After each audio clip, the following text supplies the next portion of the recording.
제가 뭐 지금 갚아야 될 금액들, 뭐 보수 금액들 합치면 뭐 마이너스 20억 정도 제가 지금 상환을 해야 되는 상황.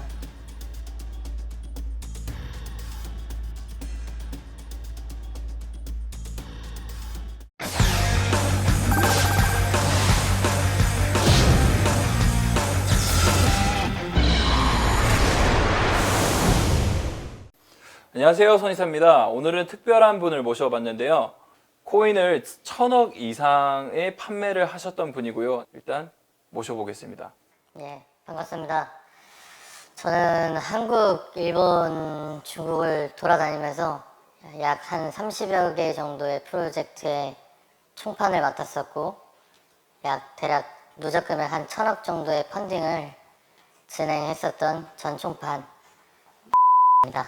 근데 오늘 왜 나오게 됐는지 한번 여쭤봐도 될까요? 손인사님 방송을 보다 보니까 총판들이 사실 다들 너무 나쁜 놈들로만 나오는 것 같아가지고. 나쁜 놈들 아닌가요?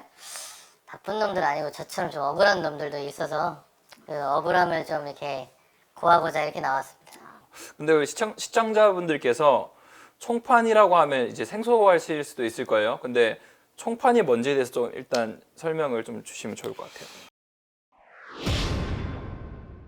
그냥 일반적으로 그냥 총판이라는 단어는 그냥 총 판매 권한을 가진 사람들을 얘기를 하는 건데, 뭐 이쪽 가상화폐 시장이다 보니까 뭐 가상화폐를 총 판매할 수 있는 권한을 가진 사람을 총판이라고 이야기를 하시는 것 같은데, 근데 이 총판이 총판이라는 것은 이제 이 권한을 가진 사람이 많지 않고 혼자거나 혹은 두 명이거나 보통 이런 것이 일반적인데, 요즘 이 가상화폐 시장에는 총판이 뭐 너도 총판 나도 총판 한 제가 아는 사람도 100명은 되는 것 같아요. 아, 그래요? 예. 근데 그거를 구분하는 방법은 또 뭐예요? 나 좀 궁금한데 갑자기. 사실상 총판을 구분하는 방법이라고 하는 거는 계약서를 확인하거나 혹은 뭐 이제 A라는 사람은 가격을 100원에 주는데 B라는 사람은 150원에 주고 C라는 사람은 200원에 준다면 100원을 주는 A라는 사람이 총판일 가능성이 크겠죠. 그리고 지금 계약서 말씀하신 것 같은 경우는 사실은 조금 확인할 수 있는 방법이 아니고 요즘은 이런 것들도 너무 많이 위조가 되고 있기 때문에 참 이게 분별하기가 쉽지가 않습니다. 그럼 총판이라는 걸 할 때 뭐 예를 들면 이제 국가에서 뭐 이렇게 발급하는 라이센스라든지 아니면 예를 들면 뭐 블록체인 협회에서 뭐 만들어 놓은 이제 판매할 수 있는 사람들만 뭐 이렇게 줄 수 있는 이런 권한 같은 건 뭐 있나요? 그냥 그 A라는 코인 회사가 이제 코인을 발행을 하게 되면 그 네. 코인에 대한 이제 펀드레이징 업무를 이제 맡기게 되는데, 그 맡기게 됨에 있어서 말 그대로 유통에 대한 권한을 주는 사람이 총판인 것이고, 그 사람이랑 뭐 그냥 그 A라는 회사와 뭐 계약서를 쓸 수 있지만 어떤 뭐 별도의 라이센스가 있거나 그런 것들은 없습니다. 두 번째, 총판의 피해를 본 사람은 누구인지. 일단 뭐 총판에 피해를 본 사람들이라고 얘기를 하면은 이제 일반적으로 이제 코인에 투자를 하신 이제 투자자분들인데, 그 투자자분들이 대부분 보면은 코인에 대한 지식이 하나도 없고 또는 이제 연령층이 좀 굉장히 높고 정보에 능하지 않은 이제 지방에 보통 계신 분들이 많이 있더라고요. 근데 이분들이 제일 이렇게 많이 속는 부분이 뭐냐면 총판이라고 하면 다 믿는 거예요.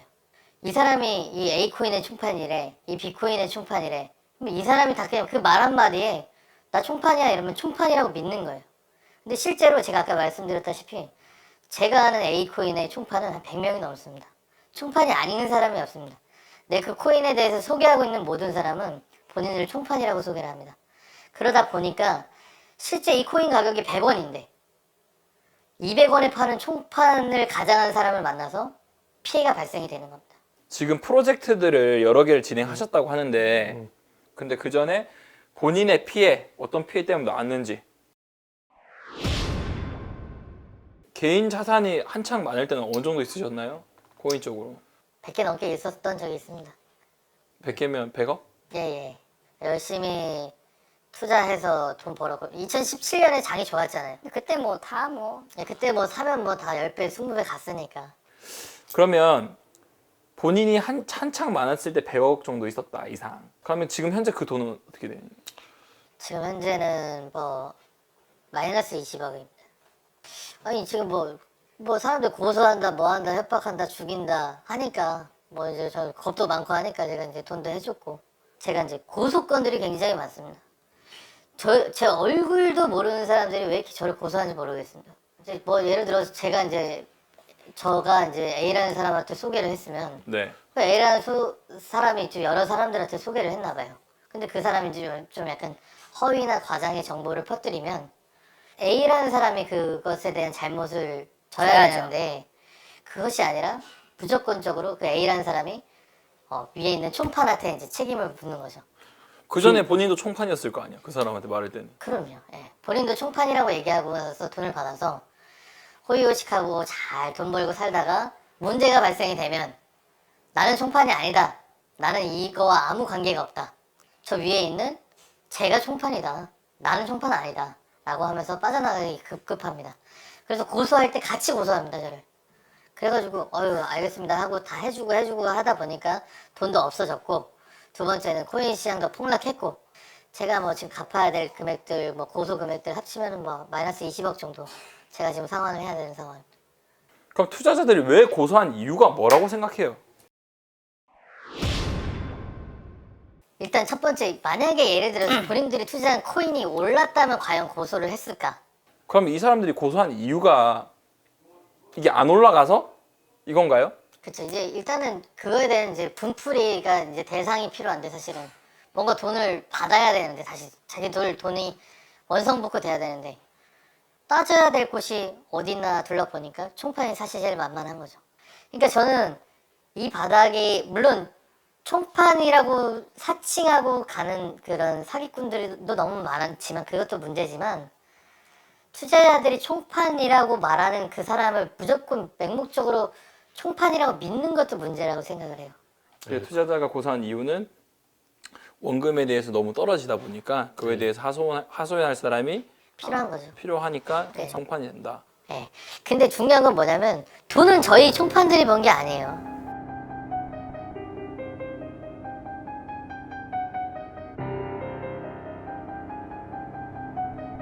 총판 위에 누군가가 움직이는 사람들이 있다. 보이지 않는 또 총판들이 있습니다. 그림자 총판이라고. 저희는 회사에다가 따지고 싶어도 회사가 뭐 싸울 테면 싸워봐.